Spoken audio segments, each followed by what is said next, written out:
Hi friends, இன்றைக்கி பார்த்தீங்க அப்படின்னா இன்றைக்கி ஈவினிங்லேருந்தே விளாக் எடுக்கிறேன்.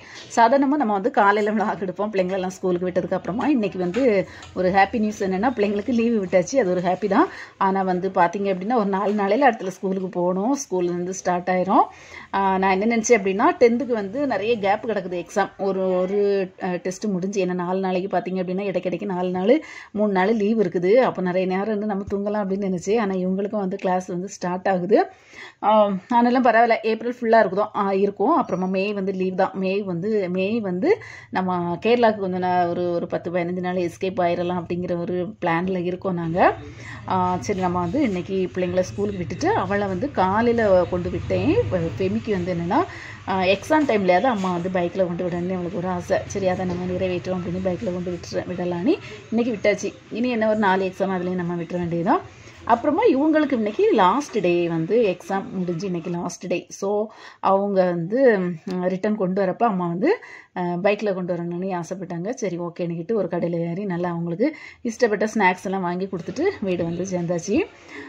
சேர்ந்ததுக்கு அப்புறமா இன்றைக்கி வந்து என்னென்னா பல நாளாக ஒரு மார்க்கெட்டுக்கு போகணும்னு நினைப்பேன்.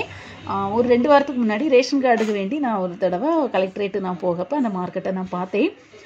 சரி, நம்ம வந்து அப்போ பார்த்தீங்க அப்படின்னா கரெக்டாக 1 மணியெல்லாம் இருக்கும். அந்த மார்க்கெட்டுக்கு போகப்போ 1 மணிக்குமே நிறைய மீன் இருந்தது.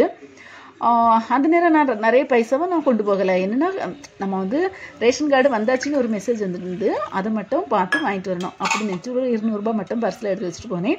அங்கே போகப்போ கொஞ்சம் காய்கறி, அதுக்குமே அந்த 200க்குமே மீனை வாங்கிட்டேன், காய்கறியும் வாங்கிட்டேன். ஆனாலும் எனக்கு ஒரு கொதி, எப்படியாவது இன்னொரு நாள் இங்கே போகணும் அப்படின்னு. அதுவும் நான் ஆல்ரெடி நான் சொல்லியிருந்தேன், அந்த மீன் கடைக்கெல்லாம் போனால் நமக்கு வந்து டியூஸ்டே அண்ட் ஃப்ரைடே போனால் நிறைய கிடைக்கும். அதுவும் இந்த மார்க்கெட்டில் கண்டிப்பாக கிடைக்குங்கன்னு எனக்கு ஒரு நிச்சயம் ஒன்று இருந்தது. சரி, அங்கே இன்றைக்கி போயிடலான்னுக்கிட்டு இன்றைக்கி போனேன். ஐயோ, சால மீன்லாம் பார்த்திங்கன்னா நிறைய இருந்தது. எங்கள் ஊர் மீன் கடை தான் கடற்கரை பக்கம் இருக்குது, ஆனால் இங்கே தான் நிறைய மீன் கிடைக்கும் அப்படின்னு சொல்லுவாங்க. ஆனால் அந்த மார்க்கெட்டில் நிறைய கிடச்சிது, அதுவுமே பக்கம் தான், நிறைய கிடச்சிது.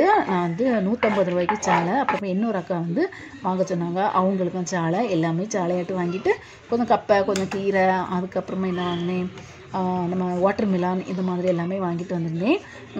அது வந்ததுக்கு அப்புறமா மீனெல்லாம் கறி வச்சு நம்ம மாமனாருக்கு வந்து பொரிச்ச மீன் சாலை மட்டும்தான் அவருக்கு பிடிக்கும்.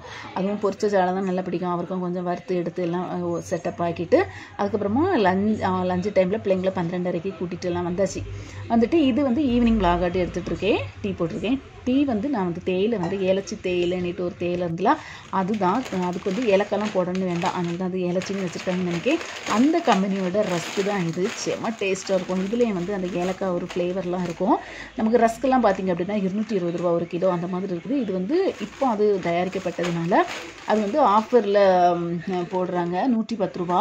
இதில் வந்து இந்த பார்சல் ஒரு பேக் அனுப்பிச்சோம்ல, அதில் ஒரு 5 பேக்கெட் இருக்கும். அதெல்லாம் பார்த்திங்க அப்படின்னா ஒரு 8 நாள் 9 நாளுக்கெல்லாம் போயிடும் அந்த மாதிரி. சரி, ஓகே. அது வந்து இன்றைக்கி டீ ப்ளஸ் வந்து ரஸ்க்கு பிள்ளைங்களுக்கு கொடுத்துக்கிட்டேன். இங்கே வந்து ஆப்பத்துக்கு திடீர்னு ஞாபகம் வந்தது, ஆப்பத்துக்கு நனைய போட்டுடலான்னு. அன்றைக்கி ஆப்பம் சூப்பராக வந்தது. அதாவது தேங்காய் இல்லாமல் ஈஸியாக கண்டுபிடிச்சிக்கிட்டே நம்ம சேனலை பார்த்து தான், வேற ஒரு சேனல் பார்த்துட்டு 2 கப்பு பச்சரிசிக்கு 1/4 கப்பு வந்து உளுந்து போட்டால் போதும், செம்ம டேஸ்ட்டாக இருக்கும். அரைக்கும் போது கொஞ்சம் ஒரு கைப்பிடி அளவுக்கு சாதம் போட்டு அரைச்சா போதும், நமக்கு வந்து தேங்காய் போடணும்னு அவசியம் இல்லை. அதுக்கப்புறமா கப்பை வந்து பார்த்திங்க அப்படின்னா 1.5 கிலோ வந்து 50 ரூபாய். எனக்கு நல்லா கொதியாக இருந்து, ஆனால் ஹஸ்பண்ட் இருந்தால் மட்டும்தான் கப்பை வாங்குவேன். ஆனால் இவ்வளோ நாள் 50 ரூபா 40 ரூபாயெலாம் இருந்து கிலோ. இப்போ 1.5 கிலோ 50 ரூபான்னு சரி வாங்கிடலான்னு ஒரு பெரிய பீஸு. அதுவும் அவர் செலக்ட் பண்ணதை விட நான் செலக்ட் பண்ணால் தான் நல்லாயிருக்கும் செலக்ட் பண்ணி, அது பார்த்திங்க அப்படின்னா ஒரு சைடு அந்த கை பிடிச்சிருக்க சைடு அவ்வளோவா வந்து வேறு அந்த மாதிரி ஆகிப்போச்சு. சரி, பரவாயில்ல, அது வந்து 1.5 கிலோ 2 நாளைக்கு நம்ம செய்யலாம் அப்படிங்கிறதுக்காக இப்போ சின்னதாக நறுக்கி நம்ம வந்து குக்கரில் ஒரு விசில் வச்சோம் அப்படின்னா கொஞ்சம் தண்ணி முங்க, குக்கரில் எப்போவுமே கப்பை வேக வைக்கப்போ தண்ணி முங்க வைக்கணும். கொஞ்சம் சால்ட்டு போட்டு 10 விசில் வச்சோம் அப்படின்னா சூப்பராக வந்து நமக்கு வெந்து கிடச்சிரும் அந்த மாதிரி. அதுக்கப்புறமா இது வந்து பல ரீதியில் நமக்கு செய்யலாம். இதில் புட்டு வேகிக்கலாம், உப்புமா உண்டாக்கலாம், என்னென்னாலும் நமக்கு செய்யலாம், நம்ம இஷ்டம்தான். புட்டெல்லாம் நான் செய்திருக்கேன், அதுக்கெல்லாம் இப்போ டைம் இல்லை. இது வந்து கப்பை புழுக்குன்னு சொல்லுவோம், அது தயாரிக்க போகிறேன், அதான் செய்ய போகிறேன். பிள்ளைங்க சாப்பிட்டா ரொம்ப ஹாப்பியாக இருக்கும். ஒரு கொதியில் வாங்கிச்சு. என்னென்னா மீன் இருந்ததா, மீன் மாங்காய் எல்லாம் இருந்தது. மாங்காய் போட்டு மீன் குழம்பும் வச்சுக்கிட்டேன். இங்கே வந்து கீரை வந்து கட் பண்ணி எடுத்துக்கிட்டேன்ல, அப்போ அதை வந்து நம்ம ஒரு துவரம் வச்சுருவோம். கீரை வந்து 2 தண்ணியில் நல்லா அலசி வச்சிடணும். அலசி வச்சுக்கிட்டு தண்ணி எதுவுமே ஆட் பண்ணாமல் நம்ம வந்து துவரம் வச்சோம் அப்படின்னா சூப்பராக இருக்கும். இதில் வந்து ஆயில், கடுகு, கறிவேப்பிலை, கொஞ்சமாக உளுந்தம் பருப்பு போட்டுக்கிட்டே கட் பண்ணி வச்சுருந்து கீரை, ஒரு சின்ன ஆனியன் ஒன்று போட்டுக்கிட்டே அது வந்து பச்சை மிளகு போட்டு நல்லா நல்லா அது என்ன சொல்லலாம் லைட்டாக மூடியெல்லாம் வைக்கணும்னு அவசியம் இல்லை. லைட்டாக 2-3 நேரம் கிண்டி விட்டுக்கிட்டு வேக வச்சாலே போதும், சூப்பராக வந்துடும். கொஞ்சம் நேரம் தான், தேங்காயும் கொஞ்சம் நல்லா போட்டணும் அப்படின்னா செம்ம டேஸ்ட்டாக இருந்தது. இன்றைக்கி நிஜமாகவே நல்லா டேஸ்ட்டாக இருந்தது. கீரை வேலை நடந்துகிட்ருக்கு. அங்கே கப்பையும் விசில் அடித்து அதையும் ஓகே பண்ணிக்கிட்டே கீரை பாருங்கள் இந்த மாதிரி பச்சை கலரில் இருக்கும். மூடி வச்சா அது வந்து கலர் மாறும்னு சொல்லுவாங்க, எனக்கு கரெக்டாக தெரியலை. கப்பை வந்துட்டு தண்ணி வந்து ஃபில்ட்ரு பண்ணி எடுத்துக்கிட்டேன். அதுக்கப்புறமா இதில் தேங்காய், பச்சை மிளகு, ஒரு பகுதி ஆனியன் போட்டேன். அதுக்கப்புறமா இதில் வந்து பூண்டு வந்து ஒரு 2 அரிசி போட்டு நல்லா தேங்காய் வெல்லம் நல்லா சதைச்சி எடுத்து லைட்டாக சதைக்க மட்டும்தான் செய்யணும். போட்டு இதில் ஆட் பண்ணிக்கலாம். கறிவேப்பிலை போடணும். அதுக்கப்புறம் மஞ்சள் தூள் போட்டு இந்த மாதிரி இந்த கைப்பிடி இருக்குல்ல, கரண்டியோட கைப்பிடி வச்சு நல்லா வெந்த கப்பை மட்டும்தான் இந்த மாதிரி கைப்பிடிக்கு நிற்கும். இல்லை அப்படின்னா அந்த கரண்டி இருக்கலாம், அதை போட்டு நம்ம ப்ரெஸ் பண்ணி நம்ம இது பண்ண வேண்டியது இருக்கும். இது நல்லா வெந்தயம் நல்லா ஓகே ஆகிட்டு நல்லா சூப்பராக மசிச்சு எடுத்துக்கிட்டு இனி பிள்ளைங்களுக்கு கொஞ்சம் கொஞ்சம் கொடுத்துடலாம் அப்படிங்கிறதுக்காக கொடுக்குறேன். ரொம்ப ஹாப்பியாக இருந்து எல்லாருமே சாப்பிட்டுட்டாங்க. நம்ம வச்சது எல்லாமே, அதாவது குக்கரில் வந்து ஒரு அரை கிலோவுக்கு கொஞ்சம் கூட தான் வச்சேன்னா, ஆனால் எல்லாருமே சாப்பிட்டேனால அது உடனே சேல்ஸ் ஆகிட்டு நல்லா ஹாப்பியாக இருந்தது.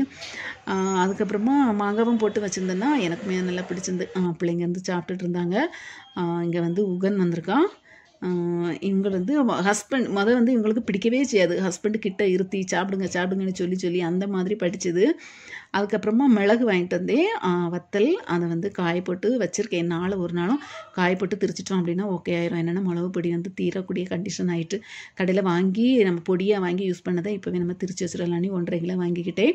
விலை குறைஞ்சிருக்கு, 170 ரூபா தான் வத்தல். அதனால் முந்திலாம் 240, 250லலாம் இருந்தது போன தடவை நான் வாங்கும்போது. இப்போ நல்லா குறைஞ்சிருக்குது. இப்போ பார்த்தீங்க அப்படின்னா ஈவினிங் வந்து குடிச்சாச்சு. டைம் பார்த்தீங்க அப்படின்னா 6:30 ஆகுது. பார்த்தா தெரியும் 6:30 ஆகுதா. நமக்கு நம்ம வீட்டுக்கு மேலே ஃப்ளோரில் வந்து ஒரு பொண்ணுக்கு வந்து மேரேஜ் இன்னைக்கு திங்கட்கிழமை. அதனால இங்கே ஆர்ச்சியெல்லாம் கட்ட தொடங்கியாச்சு. பார்த்தீங்களா,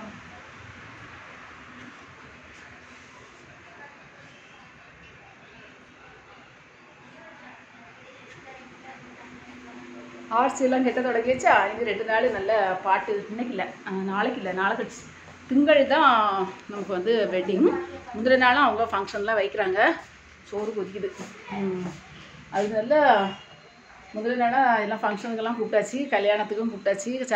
மத்தியானம் வந்து கல்யாணத்துக்கு போகணும். ஈவினிங் வந்து ரிசப்ஷன் பக்கம்தான் மண்டபத்தில், அங்கே போகணும். அந்த வேலைகள்லாம் இருக்குது நமக்கு. நிறைய நாளைக்கு அப்புறம் ஒரு கல்யாணம் போடுற மாதிரி எனக்கு தோணுது.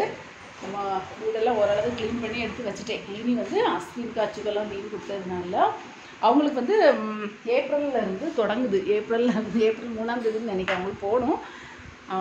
அவங்க அடுத்த வருஷத்துக்குள்ளே லெசன் எடுப்பாங்க, பாடம்லாம் எடுப்பாங்க. அந்த மாதிரி இருக்குது. ஃபேமிக்கு வந்து ஃபஸ்ட்டு எக்ஸாம் முடிஞ்சு நல்லா எழுதிருக்காங்க அப்படின்னு சொன்னால் பாப்பா என்ன நாளுன்னு இருக்குது. கண்டிப்பாக நல்லா எழுதுவான்னு நினைக்கிறேன். நல்லா வந்து படிப்பா, 12 மணி நேரம்லாம் வந்து படிப்பா. சரி ஓகே, நம்ம வந்து இதோட இன்னத்த vlog வந்து ஃபினிஷ் பண்ணிடலாம். பாய்.